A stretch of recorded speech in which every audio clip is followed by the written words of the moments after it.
By the way, just to remind you that don't think that I'm a clairvoyant or anything, or that I specialize in telling you what will happen, because I'm very busy. I'm doing all kinds of things automatically according to necessity and priority, not just seeing the future or the past. If I tell you something that might happen in the future and how to kind of solve that problem or that difficulty, it's because it's been brought to my attention. Like sometimes I tell you things that come out of the news that I happen to research and saw it. So by the way, if it's something big, important, then I will give you some comments or some kind of suggestions or advice. But I don't sit all day long looking into every little corner of the world and tell you things like predicting things. It's not my job, okay? But if sometimes in the news I see it and it kind of makes you worry, then if I have time, I will tell you. And if it's something that is not too big of a deal or I don't have time, then I will not say anything. I'm not specialized in clairvoyance or predictions for the future. Besides, things can always change. The destiny is in your hands. You have to do according to your own conscience and the law of the universe. You know, good deeds. Then everything will be good. Everything will change. And not even just the change is good for you, but also good things will come to other people near you or in your family or the whole village or the whole town, whole city. It depends on how many people partake in it. And I tell you what, if your country has a master who lives there, then your country is much better off than other countries. But it also benefits greatly the whole world if the people treat their masters, saints or Buddhas, with reverence and kindness, like attract like, you know. God will love you as you love his representatives. It's logical. But you must pray to know who is the true master from charlatan. Or if one country has many good high spiritual practitioners, then that country benefits. Even if another country threatens to make war with you, like China and Taiwan, your country is still much better off, has peace, is more secure, more likely to have peace. But if that country doesn't have enough spiritual practitioners or doesn't have a master who used to live there for some time, then your country has a higher risk of having war and of having a lot of damage and countless people suffering in painful ways and dying in agony, such as in pandemics or disasters. And that country will become like a general tomb, and so many spirits, many people who die suddenly will be confused, will become like lost souls and just running around restlessly and will disturb the country as well.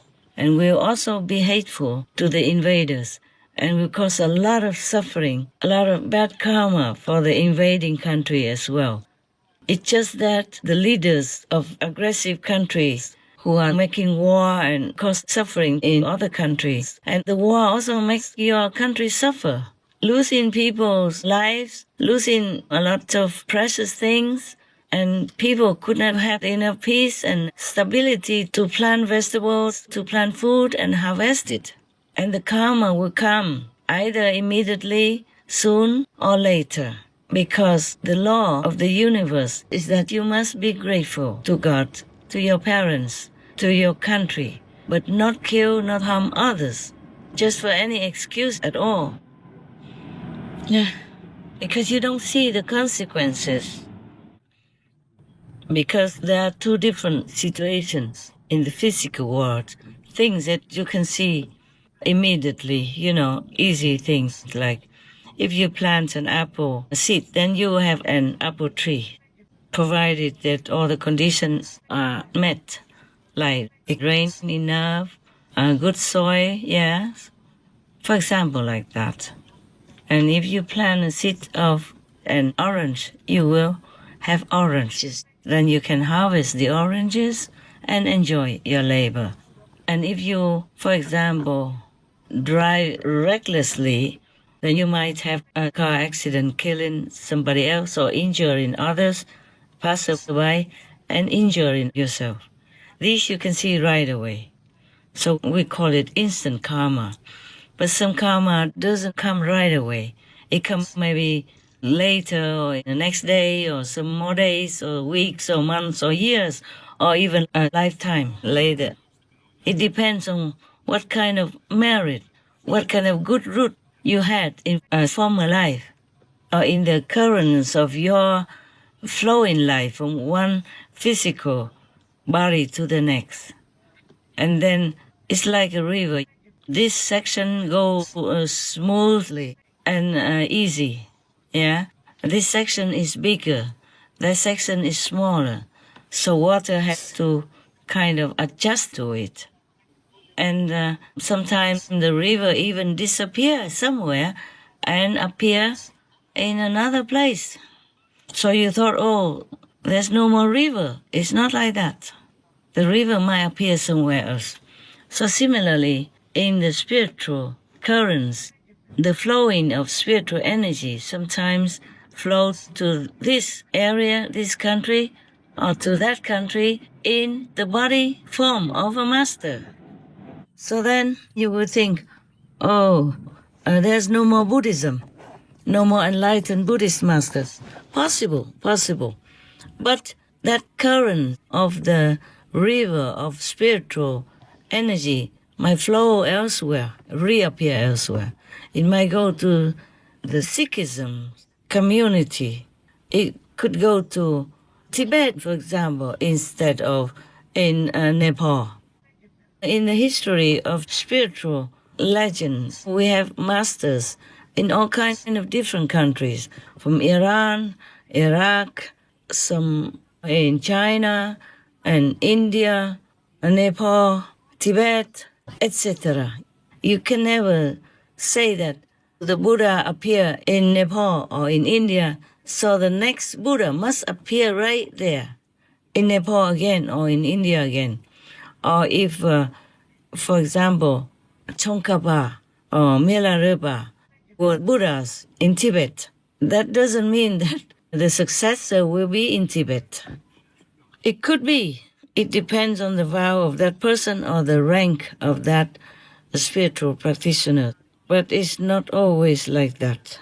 So, just as an example, even the Dalai Lama, according to legend, according to Tibetan belief and tradition, the Dalai Lama will be reborn again.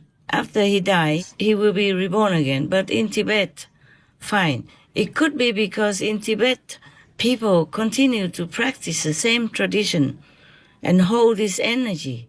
So it's easier for the Dalai Lama to be reborn again in that kind of spiritual atmosphere. But even then, he is not always reborn in the same place, like the same family, same clan, or same village, same town, same city. You see, the Dalai Lama up to now has been born in different areas all the time. That's why they have a council of monks, senior monks and clairvoyant monks, to go around to look for the new Dalai Lama after the old Dalai Lama passes away. They go to different places and have many tests in order to make sure that that is the new Dalai Lama. Then they can bring them to wherever is suitable or good, or has many senior good monks to teach him, to remind him how to study Tibetan Buddhism again and to run the country again. Nowadays, they don't have a country anymore, so the Dalai Lama has to be in India, in Dharamsala, for example, like that. So if you insist on going to the same place, same house, same family, and even same parents, to look for the next Dalai Lama, to find the Dalai Lama, then you will be, frustrated. You will never find him. But similarly, in many faiths, people are just waiting for example, Lord Jesus to be reborn again wherever he was born before. And how do they know anyway? How do they know who Lord Jesus is if he's reborn again? He might be reborn in a different country. He might be reborn as a woman. Who says that he has to be reborn as a man? I remember I read somewhere before in some magazine in America. They quoted Lord Jesus Christ's prediction saying, I will be reborn as a woman and they will not recognize me. Yeah, I read it somewhere, but decades have passed already. I can't remember that magazine anymore. I read that in Miami. I remember that very well. In one of the magazines. It was like a magazine. It was not a daily newspaper, though. Or it could have been a daily newspaper. I forgot. It's been many decades already.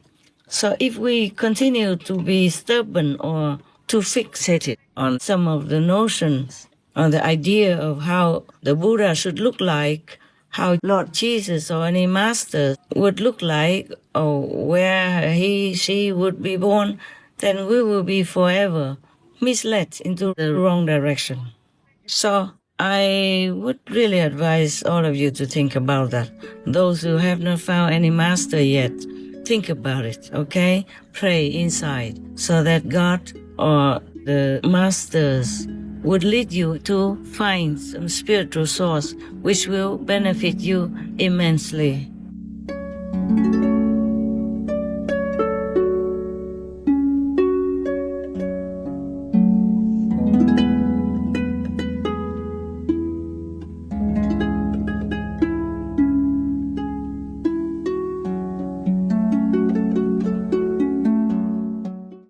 Supreme Master Ching Hai, vegan, is a world-renowned spiritual teacher, humanitarian, and artist. To learn more about her compassionate life and teachings, please visit suprememastertv.com/master.